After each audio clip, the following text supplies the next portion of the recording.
Hey, let's take a look at the Diamondback AeroFlex Freshwater rod and matching reel so we can get into the details and get you out on the water to catch some fish.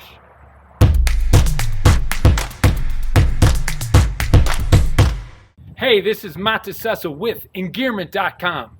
Today we're going to take a look at this Diamondback AeroFlex Freshwater rod and matching reel. That's right, this is the 9-foot 4-piece 5-weight. Perfect for taking out into the backcountry, slipping it in your backpack, or just keeping it in the car in the rod carrier, ready to rumble when you hit the river. By the way, you know from the minute you open up the package, check out the tube, pull out the rod sock, that this is a premium rod. That's right. Diamondback from Vermont, we have brought them out here to Leadville, Colorado, where we have been working and fishing in the Arkansas and all the high mountain streams and lakes in the area. It's got a perfectly married reel. In fact, on this reel, I loved the large drag adjustment. Worked out really well. You can find it anytime you're fighting a fish to change that drag, give that fish some line. Works perfectly. Love using that.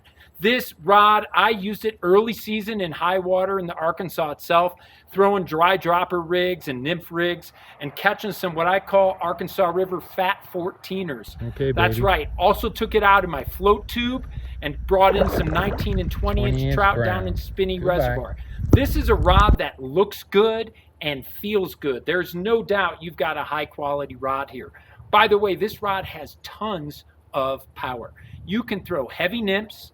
And it really shined, by the way, when I got into double dry season, because I was so amazed and excited that every time I cast with this rod and sent those double dry setups out there, the flies landed in the proper order. First fly first, followed by the trailing fly.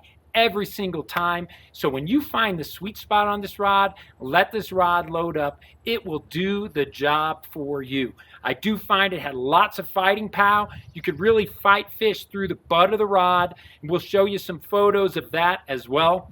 Yet you still had a super delicate dry fly presentation. So it worked in all the conditions I could put it through, especially when I'm out there going after those fish that are larger than 13, 14 inches into that, even those 19 and 20-inch trout that were towing my float tube all over Spinney Reservoir.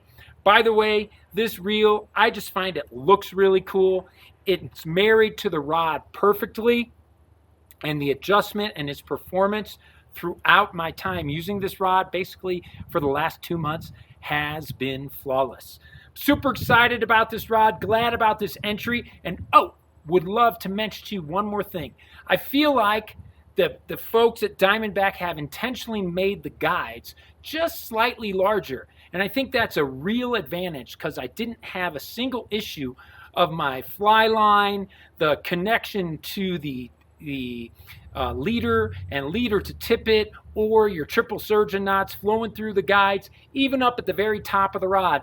It always flowed through smoothly and didn't have that hang up. I didn't have to constantly fight with it every time I was moving positions, locking down my flies and then undoing them and trying to get the rod to let the line go out.